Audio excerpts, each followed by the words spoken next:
of course, all of this plays into the OPEC Plus strategy, which seems now to be not constraining output to support prices.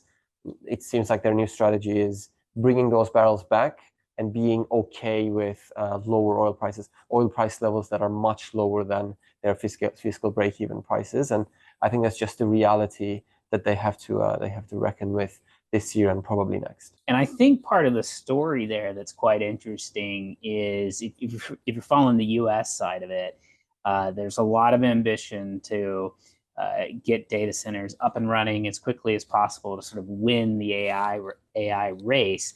But the U.S. utility market is pretty constrained. So if you go to a lot of parts of the U.S., you go to the classic corridor where folks have traditionally built data centers. It's Virginia, Maryland, D.C. area, and the interconnection backlog can extend for years, 5 to 7 years in some instances, depending on how much you want to connect, right? And so given that, I think you're seeing the industry sort of scrambling, building more facilities in ERCOT in the US, just getting creative to get things up and running as quickly as possible. They are one of the biggest producers, along with the US, one of the largest exporters of liquefied natural gas. And the expansion project that they're doing right now with the North Field expansion, it's a mega project. I believe it's the largest LNG development in the world.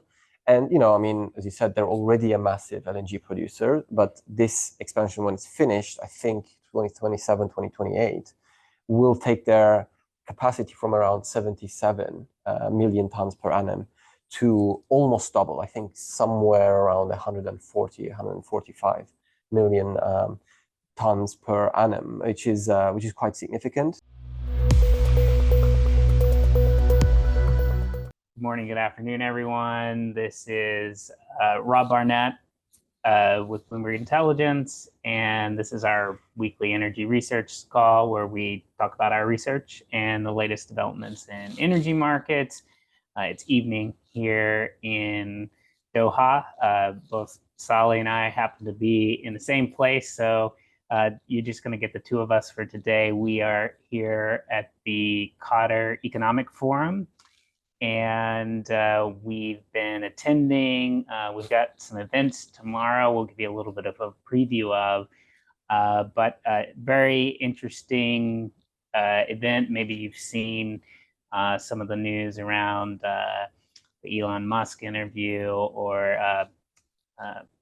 Donald Trump Jr. also spoke here this morning, plus lots of other folks that are relevant in the energy space. So, Salih, I want to see if we can sort of dive into some of the conversation that's been occurring here. And so let's just start with oil market first, given its importance to the region. If you could give us a sense of kind of, where we at today in terms of oil price.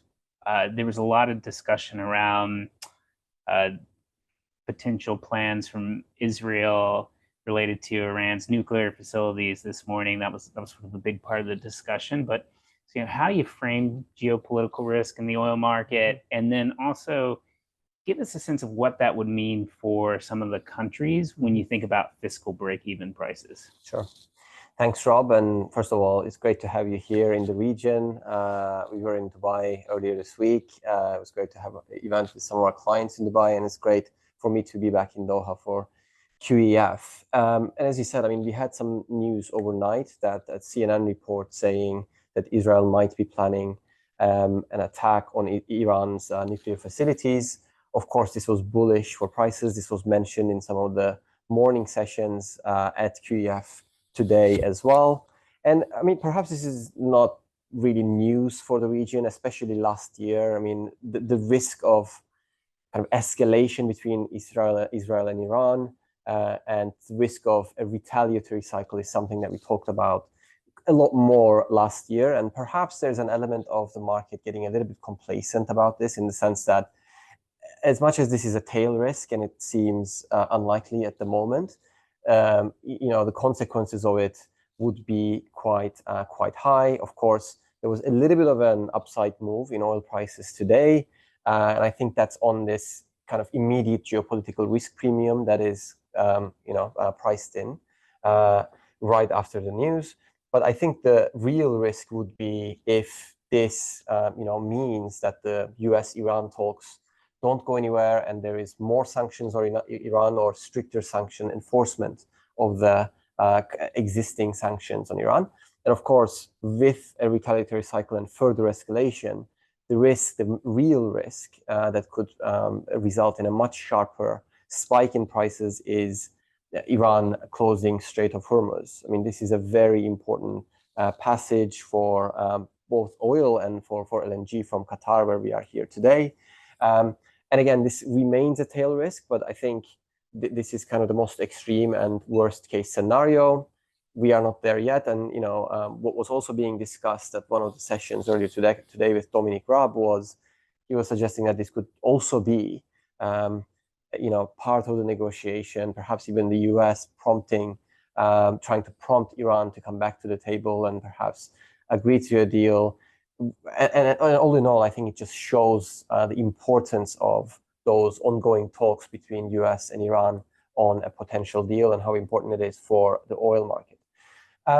But that being said, to the second part of your question, we got, I think, Brent price moved from just below $65 a barrel to just above $66 a barrel. So the increase in prices weren't that meaningful for it to be, so much more favorable, say, for some of the producers in this region, because they really have been suffering from oil prices coming down from around $75 a barrel just a couple of months ago down to $60 a barrel, and now we've recovered a little bit more towards the mid-60s. But I think when you look at the fundamentals and when you put the geopolitics aside, in the second half of the year, we are still very much looking at a potentially significantly oversupplied oil market. We have demand outlook by pretty much all agencies being revised down for oil. And at the same time, OPEC Plus seems pretty serious about, they're anticipated to be bringing back 411,000 barrels per day of output back into the market this month, and an identical output hike next month. And we don't know what their strategy will be for the rest of the year, but that means, looking at the second half of the year, probably going to be more supply and weak demand. So beyond these news, we see the risk for oil prices still very much tilted to the downside. And to the last part of your question, what that means for the fiscal breakevens, I mean, it's not good news, right? And I mean, of course, this plays into the OPEC Plus strategy. When you look at a country like Saudi Arabia, their fiscal breakeven, according to the IMF, is $90 a barrel for this year. Our colleagues at Bloomberg Economics think it's much higher if you include the PIF, their sovereign wealth fund spending as well. So, of course, all of this plays into the OPEC Plus strategy, which seems now to be not constraining output to support prices. It seems like their new strategy is bringing those barrels back and being okay with lower oil prices, oil price levels that are much lower than their fiscal break-even prices. And I think that's just the reality that they have to reckon with this year and probably next. Yeah, it's very interesting. One of the sessions and some of the discussion that I found quite captivating was around the dollar. And the dollar has decreased in value relative to other currencies. And sort of going off in my mind is, if you build a model typically for kind of how to think about the crude market, you would have some kind of currency variable. And if the dollar is going down, that usually could be interpreted as a bullish signal for oil. So I was curious to get your read on kind of dollar weakness and why that might not be affecting the market very much right now. Is it the other factors? It just gets overwhelmed by the conditions you already mentioned? I think so. And when you look at a long enough time period, I mean, I always find this relationship between dollar and oil quite fascinating, but it is a relationship that's been quite unstable over time. there are times where it is an important enough driver that we really do see movements in dollar on a daily or weekly basis really seemingly move oil prices. But at the moment, I mean, I think you're absolutely right that we do have other drivers that seem to be a lot more important at the moment for the oil market than just the dollar. But it's definitely, in the list that we have of the things we watch that could drive oil prices, the dollar is definitely one of those drivers that definitely should be watched. So switching gears just a tad, let's move to the gas side of the equation.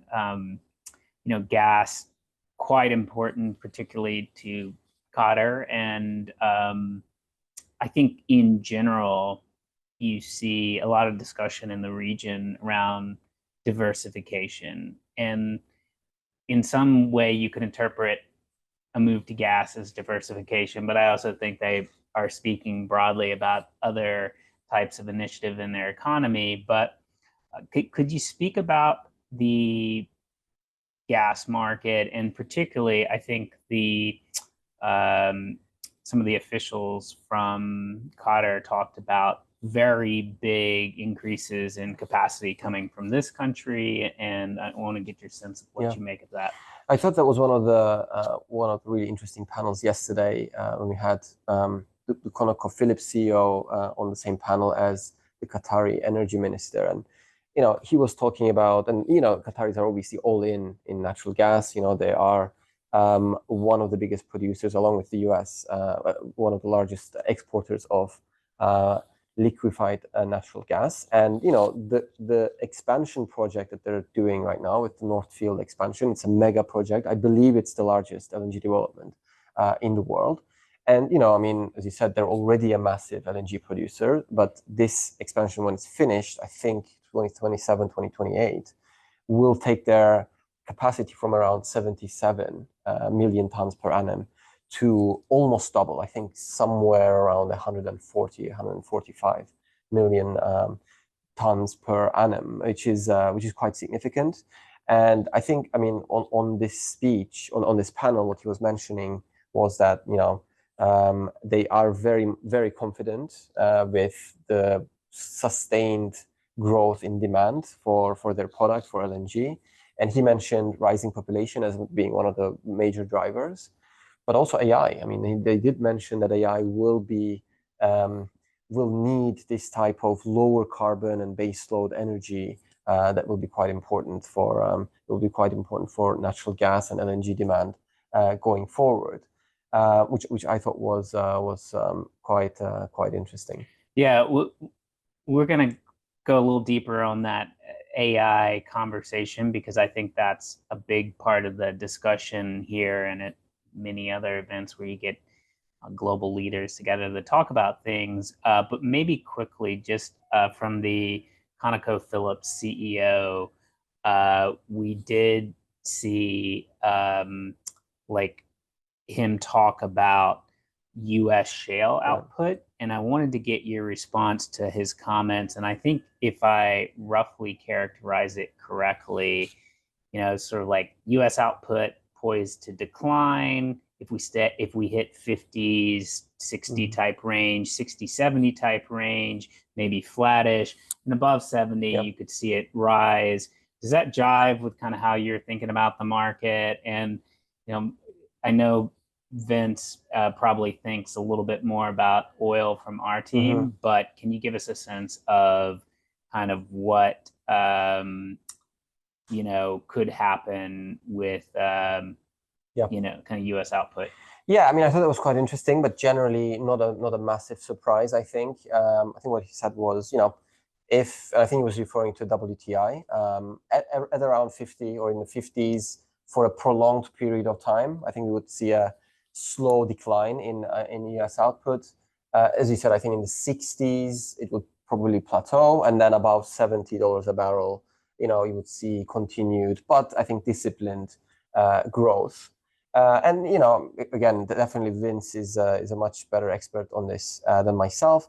But reading some of his stuff and having seen some of the data on the current break-even prices for a lot of the US shale plays, I think this makes a lot of sense. I think, in the 50s, it really becomes more difficult to keep drilling as these companies have been, especially for some of the producers at the higher end of the range of break-even prices. So that wasn't interesting. That was interesting, but it wasn't much of a surprise to me. But generally, that panel was definitely one of my favorites, along with the Qatari energy minister. Yeah, so maybe now is a good point to talk a little bit about the role of AI and energy demand. And I think there's a couple of great quotes, and I'm gonna pull them up just so I get them right. If you didn't see it, Sam Altman spoke before the U.S. Congress earlier this month, and he said two things that I thought were pretty profound. One is that eventually the cost of AI will converge to the cost of energy. Pretty interesting. And then he also talked about the abundance of AI will be limited by the abundance of energy. And while this is a great region to have maybe a conversation about that, we saw with President Trump when he was over here last week, there were a number of announcements, all sorts of stuff, but we saw out of Saudi, there's a company called Humane, which is planning to build a 500 megawatt data center.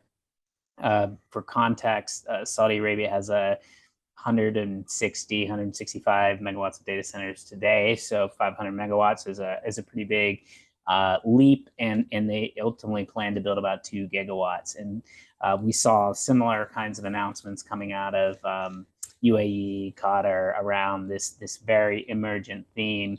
And I think part of the story there that's quite interesting is if you're following the US side of it, there's a lot of ambition to get data centers up and running as quickly as possible to sort of win the AI race.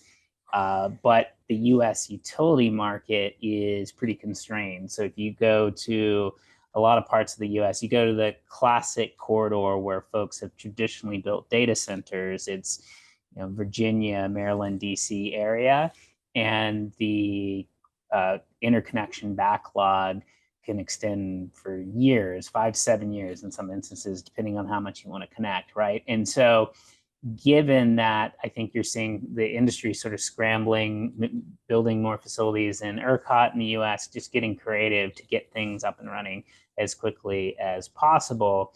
But because of the constraints that you're seeing in the US, got similar set of constraints in Europe, you're starting to see the conversation move to friendly, aligned countries, and we're seeing that here. And so one of the things that maybe is worth pointing out, though, is that this region does have a lot of resources, but they also have excess generating capacity, and they're thinking about deploying them in that regard. And so I think there's a lot of enthusiasm about what could happen there, but I just want to get your reaction to that as well. Yep. How do you interpret that here? Because I think in the US, we've often been thinking, well, this is like a good story for solar because the hyperscalers want clean electrons. We think it's a good story for storage, and in a practical way, we think gas is going to play a role because it's the only way to firm 24/7 power. Maybe nuclear plays a role much longer term, but in the near term, I think it's a combo of solar storage and gas, and maybe the order is even gas solar storage, right? But what do you make of how it unfolds in this region? No, I think you nailed it. Really, there isn't too much to add, but I really like those quotes, and abundance and low cost of energy is obviously going to be very important. And when you say that, obviously the Middle East is one of the first places that you would think about. But another constraint, of course, in this space is always going to be on chips, right? And that's why what you said is very important on how it would need to be friendly allies where the US is and some of the premium chip makers are allowed by the government to be sending some of these higher tech, top draw chips to these countries. And it seems like after Trump's trip here just last week, the UAE will probably be getting that, and immediately after they, very similar to Saudi Arabia, they announced that they will build this mega project of data centers, and Saudi Arabia will do the same. And I think natural gas will play a major role. In ADNOC, through ADNOC Gas, already produces a lot of natural gas, and they have expansion plans. And Saudi Arabia, I mean, we've discussed this on this call quite a few times on how Saudi Arabia is known for its oil, for being one of the largest oil exporters in the world, but they've been investing heavily on having expanding their non-associated gas production as well. So they will have that relative abundance of energy, which will come in handy. And I thought earlier in the week when we were in Dubai that some of the conversations that we had with our clients on this very topic about how having access to that natural gas, or having the potential to build the combination of, it could be a combination of natural gas and CCUS, or the combination of renewables and battery storage, which I think this region was already planning and going towards. But then we talked about nuclear being very important, and funnily enough, I think I showed you the screenshot of it. Literally the next day, we saw news of France, which in that discussion we talked about how when you look at Europe, they are the ones with a lot of nuclear capacity. And then the next day, we saw the announcement that France will be one of the first places to be building a lot of new data centers as well. So it just all goes back to your point on how having access to relatively low cost, abundant energy is going to be as important as having compute power in this space. It is interesting too. There's a company, if you don't know them, they're called Jinko Solar. They're the largest solar module manufacturer in the world. They have the capacity to produce a little over 100 gigawatts of modules per year.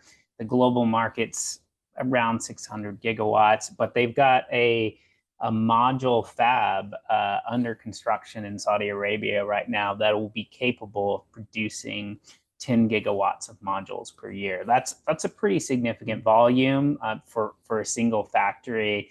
I sort of have in the back of my head that that probably could dovetail nicely with some of these AI initiatives, because you do see a little bit of competition in the region about like who's got the largest solar power plant, and these are multi-gigawatt plants that are sort of either operating or under construction. I think the largest U.S. plant's more like 500 megawatts for a single solar facility, whereas you've got gigawatt scale not module manufacturing facilities, but plants. And so I think to the extent that we see the hyperscalers investing in this region, so the Amazons, the Googles, the Microsofts, the Oracles, these kinds of companies, they probably are going to want to have a story around what happens with solar and cleaner fuels, and probably might feel a little uncomfortable if it's just completely a gas story. So let's see how that unfolds.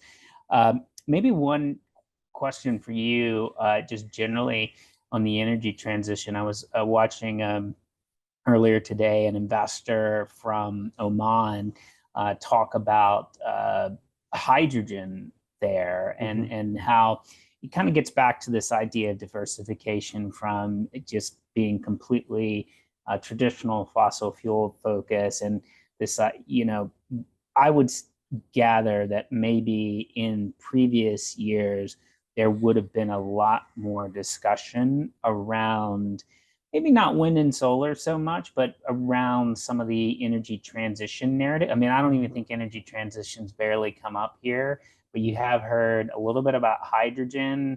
And I'm curious, now that we've had the change in the US administration, which definitely isn't as focused on reducing emissions or the energy transition in general. Much more of an all of the above approach, I think. But are you seeing in this region, when you look at some of the companies, have they pumped the brakes on energy transition investments like hydrogen? I wouldn't say so. I mean, you could always argue that their pace for energy transition was much smaller than a lot of, especially the European companies anyway. And this region and a lot of the energy companies, a lot of national oil companies tend to take a much longer term view anyway. So when you look at Oman, I mean, I don't know the specifics about their hydrogen ambitions, but I know that they are building a green hydrogen project. I think it's still early stages, but they are putting some money towards green hydrogen. I mean, they have LNG capacity. They are growing their LNG capacity. It's not, the levels of Qatar where we are here today, but they are an LNG producer. But when you look at bigger countries like the UAE and Saudi Arabia and the national oil companies there, when you look at ADNOC, not so long ago, they actually spun off their unit, a new unit called XRG, that will be looking at low carbon natural gas and chemicals. And through that, blue hydrogen, they have actually moderated a panel with just a couple of weeks ago with someone from XRG in the panel. And, they are still looking at blue hydrogen. They are still invested in the Baytown project with Exxon in Texas. So they are looking at blue hydrogen. And as far as I could tell, they were not about to change their mind on it. But you never know. And similarly, I mean, Saudi Aramco has said that they will be looking at blue hydrogen as well, with the natural gas. And I think in the future, they might be looking at green hydrogen in NEOM, which is the new city that they're building in the northwestern part of the country. But that's, I think, a little bit more early stage than some of the blue hydrogen ambitions that they have. But all in all, as far as, I mean, I may have missed it, but as far as I can see, they haven't really changed any of the, relatively early stage energy transition ambitions. But I would definitely say, when you look at the XRG structure, it's not, there is the low carbon side, but also in the same unit, they include natural gas and chemicals as well. So I think that kind of shows you how they kind of group their transition spending. Well, speaking of the energy transition, maybe one or two more items to hit before we wrap up for the day. Steve Mnuchin was on a panel here today, and he thought that the U.S. Congress would quickly pass tax reform legislation that's being considered. So basically, in the Congress right now, there's a bill that's currently working its way through the Congress to extend the tax cuts that were implemented as part of the first Trump administration. But part of that conversation also involves a lot of the clean energy tax credits. And so maybe to just give you the latest on that would just be when the House Republicans put out their initial proposal last week, I would characterize it as far from a full repeal of the Inflation Reduction Act. And so whether you're looking at the PTC, the ITC, the 45X manufacturing tax credit, or on down the line, a number of these things get preserved in some way. So, the most blunt instrument would have just been repeal the IRA. But if you think about the 45X credit, it was or it is currently scheduled to expire or wind down starting in 2032. It moves that to 2031, and some provisions get moved up more quickly. And I'll be specific. 45X gets moved to 2031 for the solar industry. I think for the wind industry, it gets moved to 2028. So you see a little bit of preference in the technologies there in terms of how the thinking goes. And then I think there was some sense that this could still be a negotiating chip. So Speaker Johnson mentioned this idea that maybe all of the tax credits for clean energy get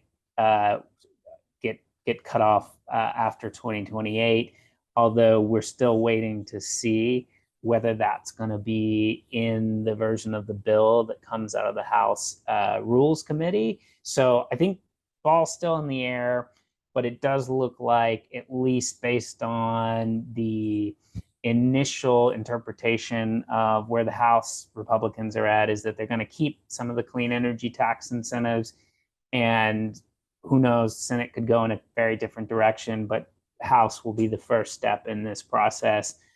But maybe Salih, just given the importance, particularly of the U.S.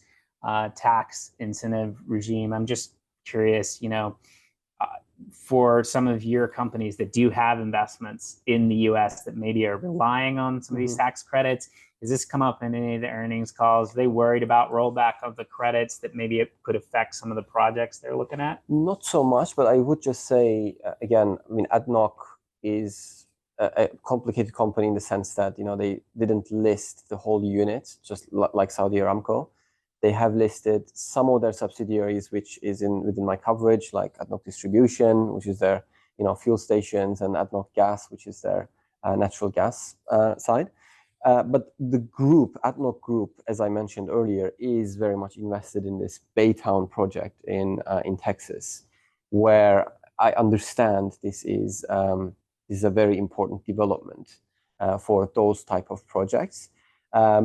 But I would just reiterate that usually they seem to be taking very long-term decisions that they say don't rely on policies too closely. So, of course, it can change their margin. It can change how profitable the projects.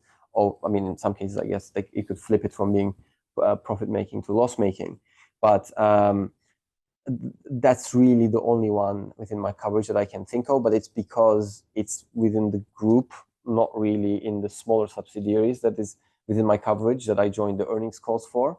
I don't know it very well, but I just know from news coverage that the ADNOC Group is invested in that project, where that bill is actually quite important. Okay, one quick advertisement, or two quick advertisements. One is I've got a new focus idea out on a company called Enphase. They make inverters. They also make batteries. They're a sort of a play on the solar space, and basically the basic thesis is that I think that they can probably recover in 2025, 2026 faster than consensus is expecting.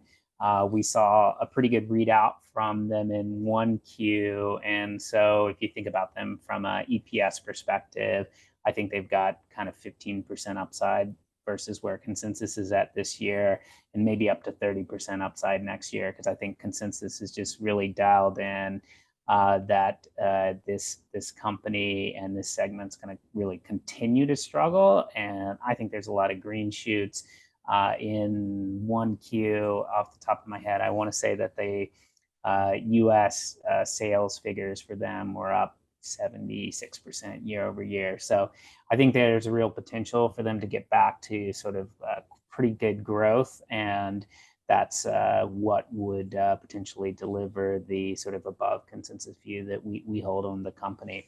And then the other bit of advertising would just be next week for this call. We've got Tim Latimer joining. He's the CEO and founder of Fervo Energy, which is a enhanced geothermal company that is really trying to apply learning from the oil and gas industry, hydraulic fracturing, drilling technology, to improve the economics of geothermal. And I assume that they're probably eagerly awaiting some of the news on what the tax credits look like, because it probably plays into their thesis a little bit. But very excited to just chat with him and kind of hear about what they're up to, what some of their projects are, and kind of what that emergent industry could look like. So I think that'll be a fun and slightly different conversation than we normally have. So make sure to join that. And we look forward to being in touch. We're both, as always, available over IB or email. So if you have any follow-up questions, or you just want to chat in general about any of the things we work on, just reach out. Take care. Bye, everyone.